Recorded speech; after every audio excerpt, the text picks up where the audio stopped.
न्याय दर्शन में कहा न प्रवृत्ति प्रतिसंधाय हीन क्लेशस्य, जिसने क्लेशों का नाश कर दिया उसकी प्रवृत्ति नहीं होगी प्रतिसंधान के लिए, दोबारा जन्म के लिए वो नहीं आएगा।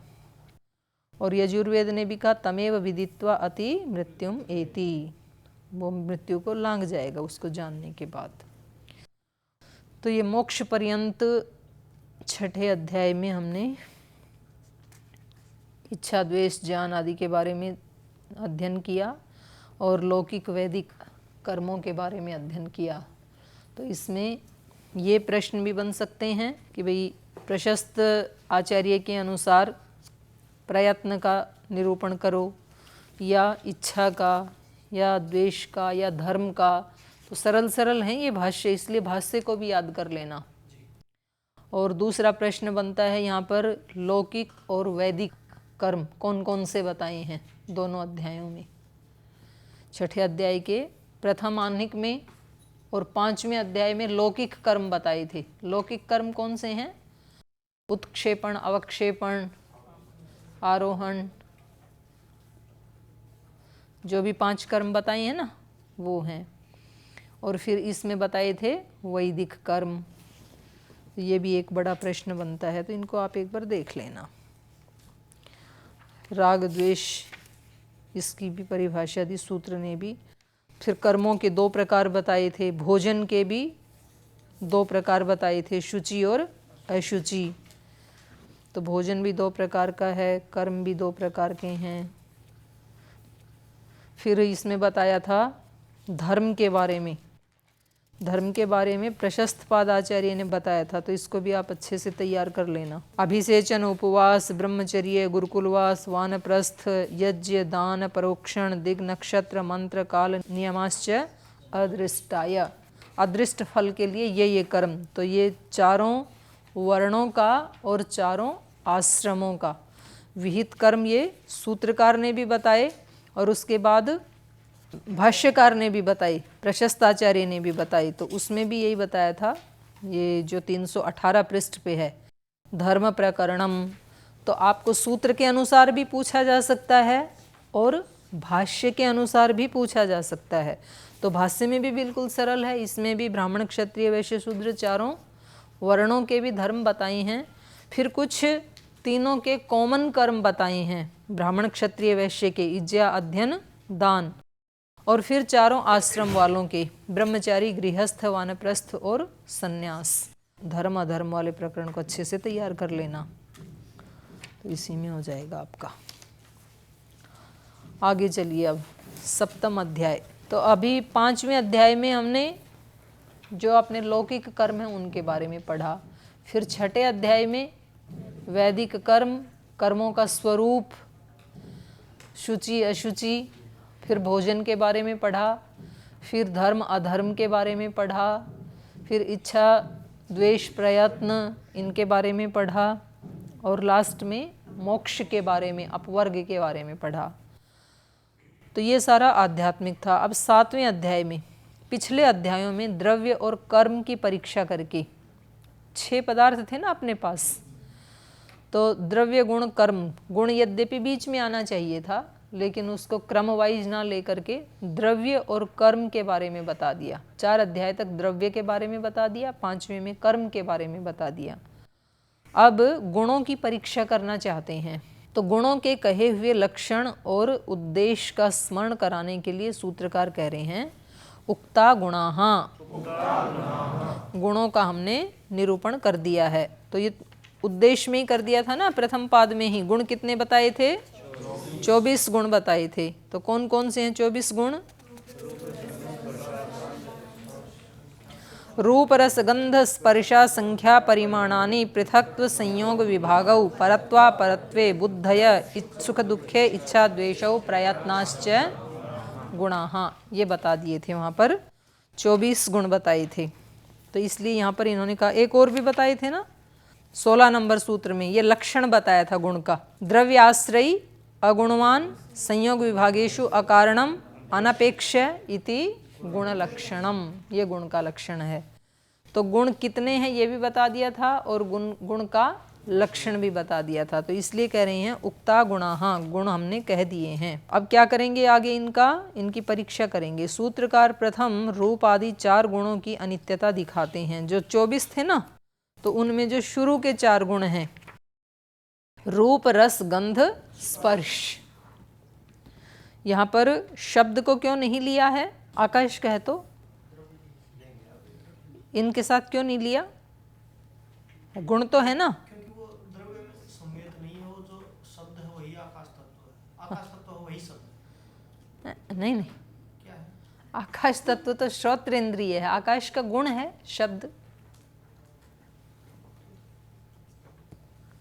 यहाँ पर ये जो भूत है ना, उनके ले रहे हैं रूप रस गंध स्पर्श, और संख्या, परिमाण, पृथक्त्व, संयोग, विभागौ, परत्व, अपरत्व, बुद्धय, सुख दुखे, इच्छा द्वेषौ, प्रयत्नाश्च गुणाः।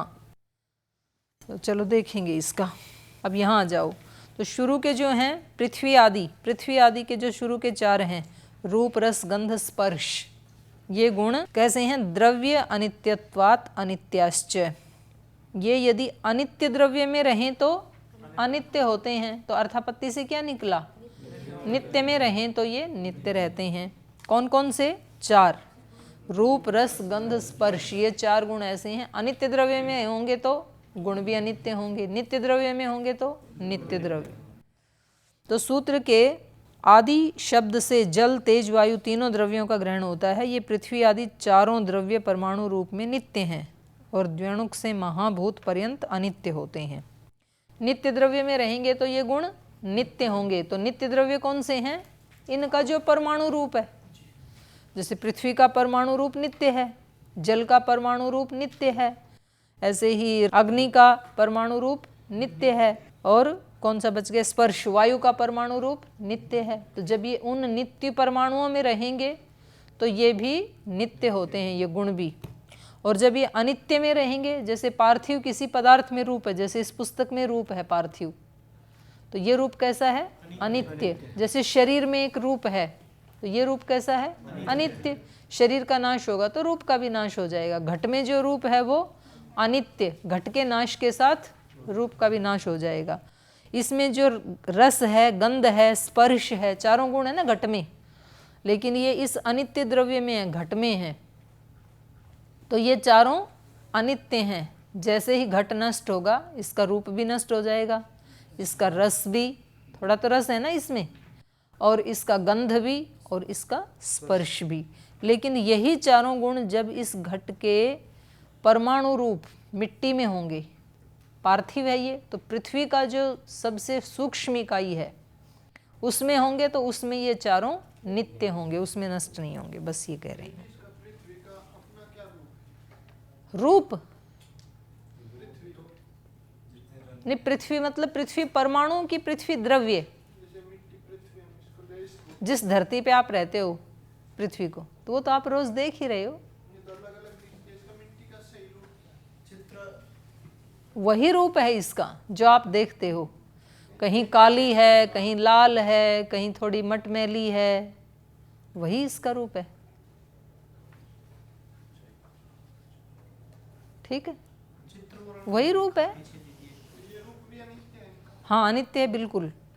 प्रलय में जब ये पृथ्वी नहीं होगी तो रूप भी नहीं होगा। तो पृथ्वी आदि रूप रस गंध स्पर्शाः द्रव्य अनित्यत्वात् अनित्याश्च। एतेन, इसी से पता लग रहा है, सूत्र बोलिए। एतेन नित्येषु नित्यत्वम् उक्तम। करे पहले ही सूत्र से जब हमने कहा कि अनित्य द्रव्यों में ये 4 गुण अनित्य होते हैं, तो इसी से पता लग गया कि नित्य द्रव्यों में नित्य होते हैं।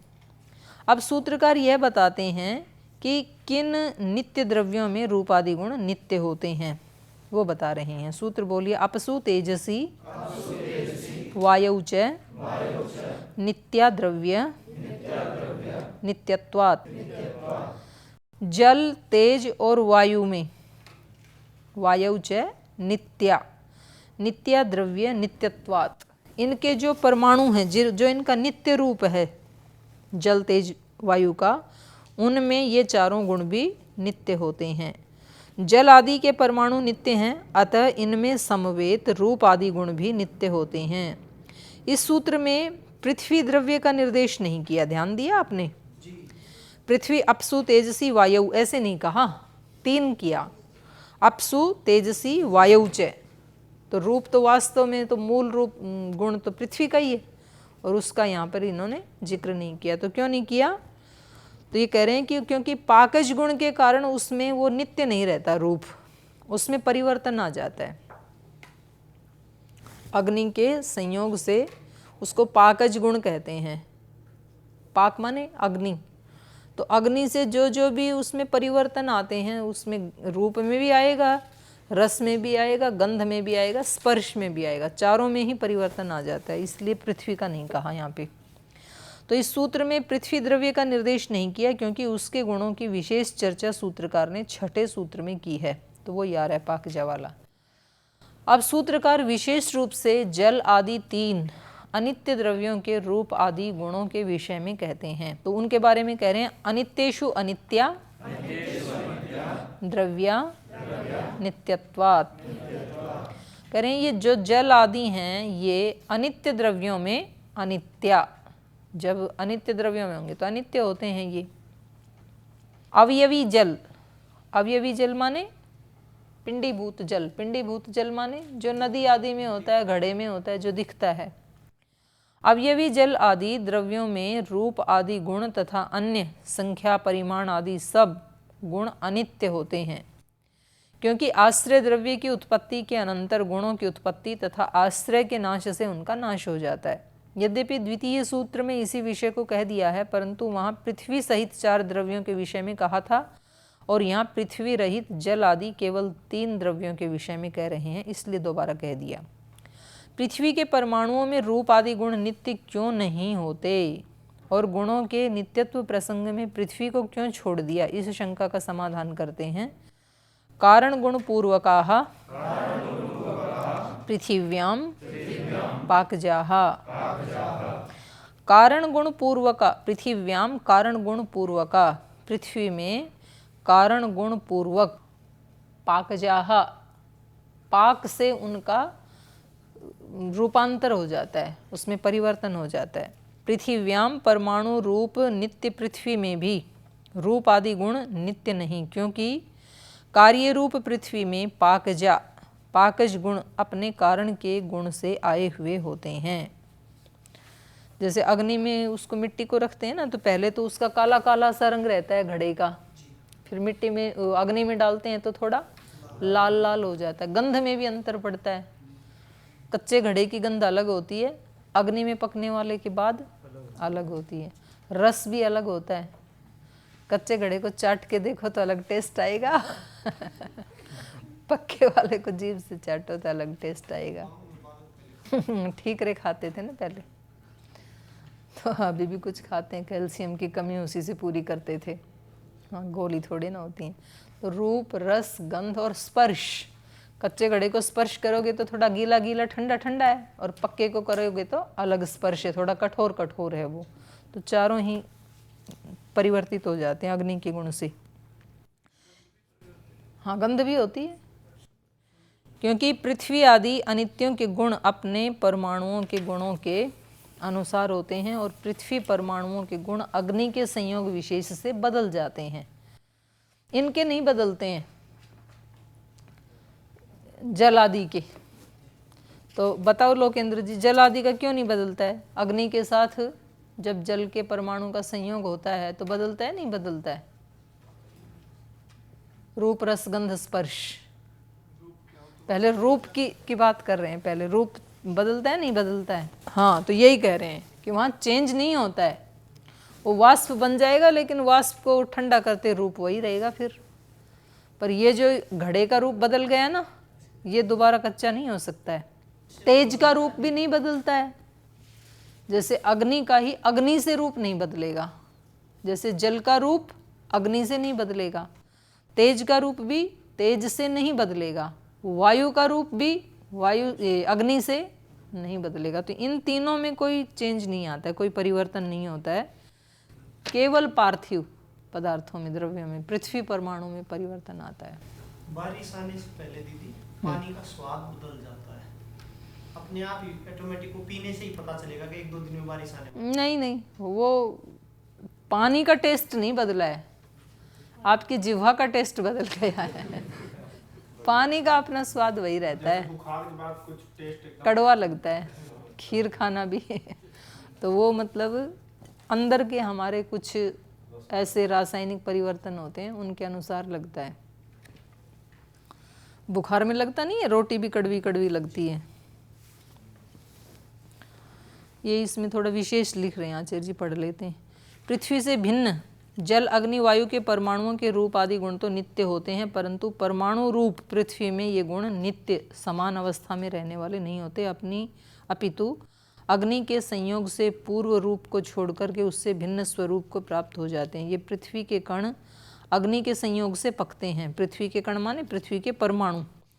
इस पाक से इनके रूप आदि गुण बदलते हैं और वे ही बदले हुए गुण कार्यों में उपलब्ध होते हैं। अर्थात कार्य वस्तु के गुण पहले कारण में प्रकट होते हैं, फिर कार्य में प्रतीत होते हैं। इस प्रकार पृथ्वी के परमाणुओं के भी रूप आदि नित्य नहीं होते,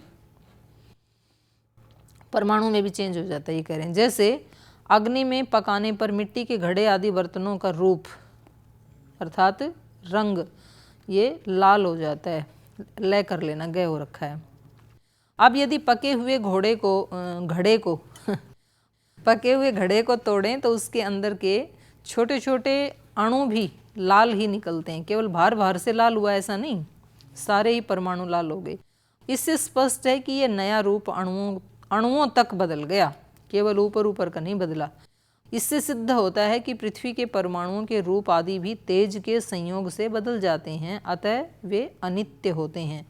पके हुए आम पपीता आदि के तो रूप रस गंध स्पर्श सभी बदल जाते हैं, जबकि जल आदि के रूप में आदि गुण पाक से नहीं बदलते। जल आदि के जो गुण हैं ना, वो अग्नि से नहीं बदलते हैं, वे पूर्ववत ही रहते हैं। तो इस रूप आदि पाकज गुणों के समवायी कारण पृथ्वी परमाणु के रूप आदि गुण अवयवों के रूप आदि गुणों के असमवायी कारण और अग्नि संयोग के निमित्त कारण होते हैं। वैशेषिक के आधुनिक व्याख्या ग्रंथों में अनेकत्र पीलूपाक पिठरपाक, पीलूपाक माने परमाणु पाक और पिठरपाक माने अवयवी पाक अत्यधिक बढ़ावा अनावश्यक प्रतीत होता है। मतलब ये दो मत चलते हैं ना वहाँ पे, जो आधुनिक ग्रंथ हैं। कुछ कहते हैं कि पीलूपाक होता है, कुछ कहते हैं कि पिठरपाक होता है। पीलूपाक माने पूरे परमाणु ही उसमें परिवर्तित हो जाते हैं, और पिठरपाक माने ऊपर से रंग लाल होता है, अंदर वैसा ही रहता है। लेकिन इससे भी मतलब ये अपने आप ही बताएंगे आगे, अंदर के जो परमाणु है ना, उनका भी एक भाग एक सीमा तक ही उनमें अग्नि आवेष्टित होती है, पूरा का पूरा 100% नहीं होती है। यदि 100% अग्नि प्रवेश हो जाए ना उन परमाणुओं में, तो फिर तो घड़ा बचेगा ही नहीं, जल ही जाएगा। फिर एक सीमा तक होता है। जैसे आप चना या वो उसको भूनते हैं ना, जौ को, तो अग्नि का प्रवेश तो होता है उसमें, पर एक सीमा तक होता है। यदि अगर पूरा का पूरा प्रवेश हो जाए तो फिर इसका नाश हो जाएगा, ये फिर भी चना नहीं बचेगा, अग्नि रूप ही हो जाएगा। फिर जो भी नहीं बचेगा, राख तो भुजने के बाद होगा, उस समय तो पूरा अग्नि रूप ही हो गया, अंदर तक यदि अग्नि घुस गया तो ये घड़े के परमाणुओं में भी अग्नि प्रविष्ट होती है, लेकिन तो भी 100% फिर भी नहीं होती है, थोड़ा बचा है, तभी तो वो घड़ा बना रह गया, नहीं तो घड़ा ही नष्ट हो जाता। आएगा ये, आगे बताएंगे अपने आप ही। पृथ्वी में ही पाकज आदि गुण कारण गुण पूर्वक क्यों होते हैं, जिसके कारण नित्य पृथ्वी में भी रूप आदि गुण अनित्य हो जाते हैं। जल आदि में भी कारण गुण पूर्वक रूप आदि गुण क्यों नहीं माने जाते। प्रश्न समझ में आ गया। जैसे पृथ्वी में कारण से कार्य बदलता है, पृथ्वी में ही पाकज रूप आदि जो गुण हैं वो कारक गुण पूर्वक क्यों होते हैं। कारक गुण माने परमाणु में ही परिवर्तन हो जाता है, और जिसके कारण नित्य पृथ्वी के रूप भी, नित्य पृथ्वी का जो रूप गुण है ना, वो भी अनित्य है। माने परमाणु में ही परिवर्तन हो जाता है पाकज से, अग्नि के संयोग से। तो जल आदि में भी कारण गुण पूर्वक रूप आदि गुण क्यों नहीं माने जाते? जल का जो एक कारण गुण में माने परमाणु का जो रूप है, वही जल के अवयवी के रूप में भी वही रूप रहेगा, ऐसा क्यों नहीं मानते हैं? कारण ही कह रहे हैं, कारक नहीं, कारण ही है वो ऊपर वाला भी। तो इस शंका का समाधान कर रहे हैं एक द्रव्यत्वात्।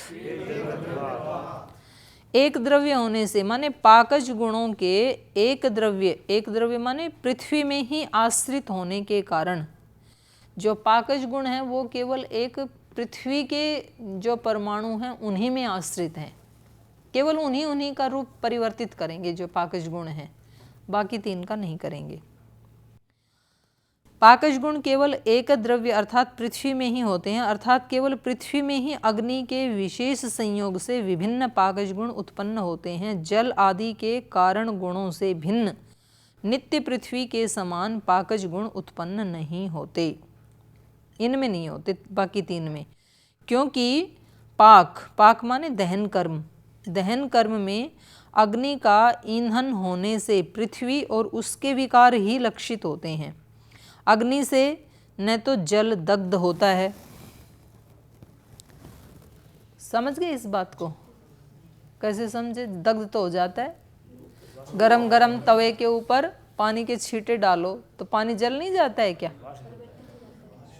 तो जल तो गया पानी अग्नि से। बड़े समझदार हो आप तो।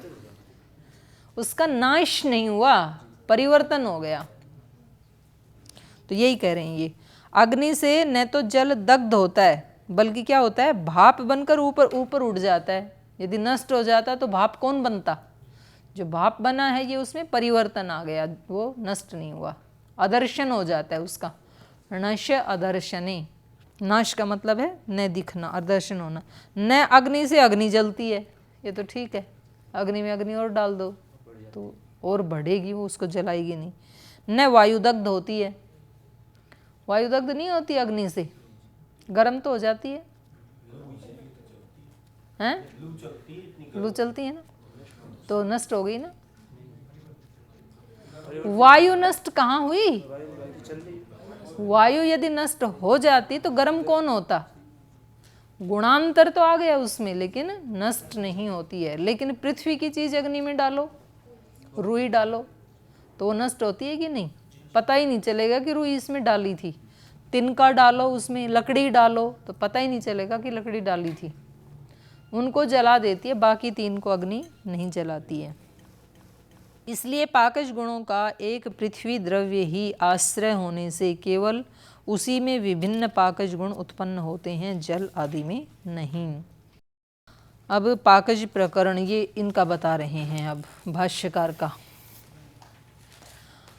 पार्थिव परमाणु रूप आदि नाम पाकजोत्पत्ति विधानम। जो पार्थिव रूप परमाणु हैं और उन परमाणुओं का जो रूप आदि हैं उनमें पाकज उत्पत्ति विधानम, उनमें पाकज गुणों की उत्पत्ति का विधान है।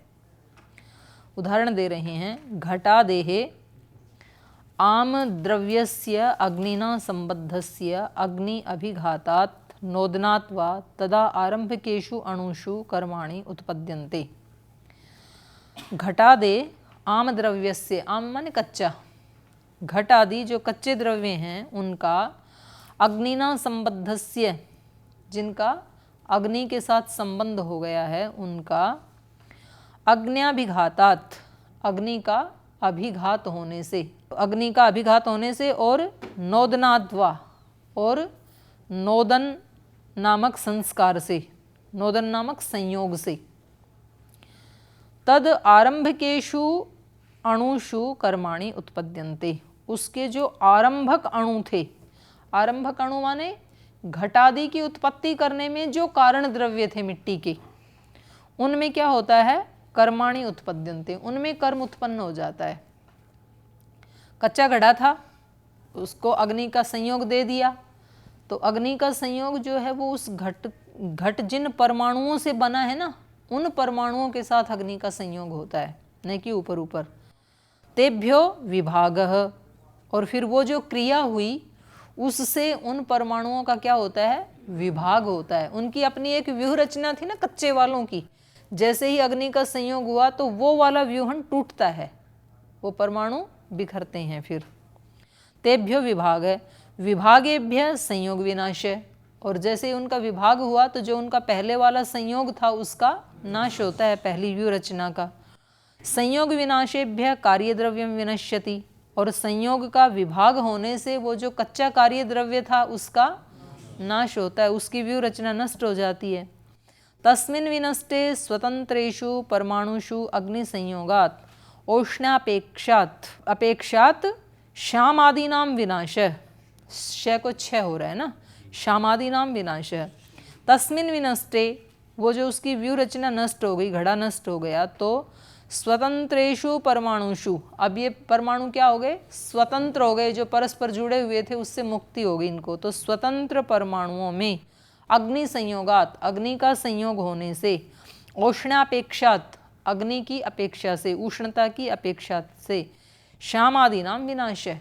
इन परमाणुओं का अपना कलर, रंग, रूप क्या था, श्याम, काले रंग के थे ना मिट्टी वाले, तो उस श्यामता का, उस कालेपन का नाश हो जाता है अग्नि के संयोग से।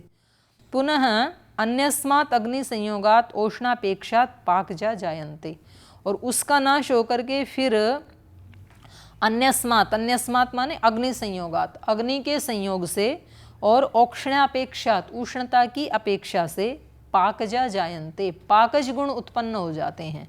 रूप था वो लाल हो जाएगा, तो और दूसरे गुण भी बदल जाएंगे।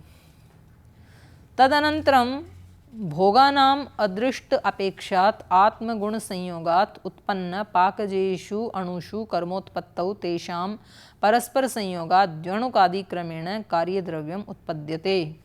तदनंतरम, उसके बाद, भोगिनाम अदृष्टात, जिनको इस घड़े का भोग करना है, जिस व्यक्ति को, उनके अदृष्ट के कारण, माने उस घड़े को भोगने वाली जो आत्माएं हैं उनके धर्माधर्म अदृष्ट के कारण, भोगिनाम अदृष्ट अपेक्षात आत्माणु संयोगात, आत्माणु माने चेतन और अणु के संयोग से, कोई चेतन व्यक्ति कर रहा है ना इन दोनों का संयोग, तो आत्माणु संयोगात तद उत्पन्न पाकजेषु अणुषु, उससे उत्पन्न, उस संयोग से उत्पन्न जो पाकज के अणु हैं, उन अणुओं में कर्मोत्पत्तौ, कर्म की उत्पत्ति होती है, उनमें क्रिया होती है। तेषाम परस्पर संयोगात, उनमें क्या होता है, आपस में संयोग होता है। अब पके हुए जो परमाणु हैं उनका एक व्यूहन बन रहा है, क्योंकि बाहर से तो घड़ा हमें वैसे का वैसा दिखना चाहिए ना, दिखता भी है। तो तेषाम परस्पर संयोगात द्व्यणुकादि क्रमेण, पहले एक पाकज गुण का प्राप्त हुआ परमाणु दूसरे से मिलेगा तो द्व्यणुक बनेगा, फिर त्रणुक बनेगा, ऐसे फिर वो जुड़ जाते हैं एक नए व्यूहन में।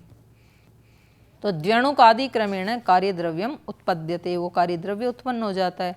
तत्र च कारण गुण प्रक्रमेण रूपादि उत्पद्यति, और फिर वहाँ पर पाकज गुण से युक्त जो परमाणु है, कारण गुण मतलब यहाँ पर कारण क्या है, पाकज गुण से युक्त परमाणु।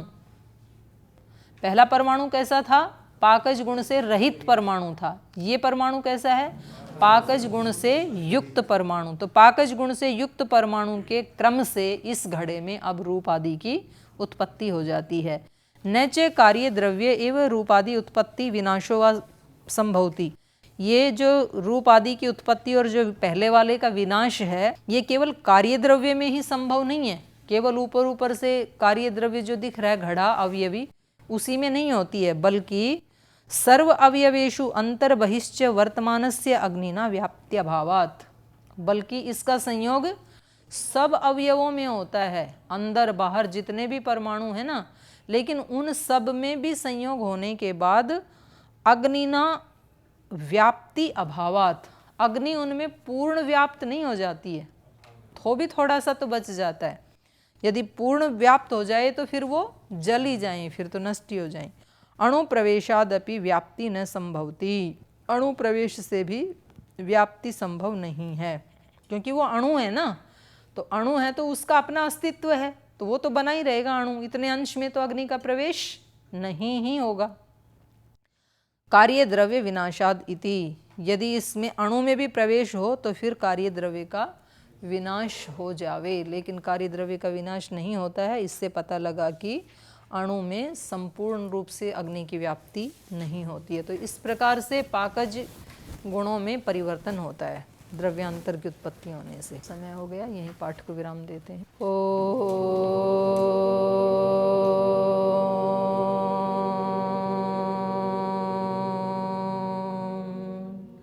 शांति शांति शांति। श्री गुरुभ्यो नमः।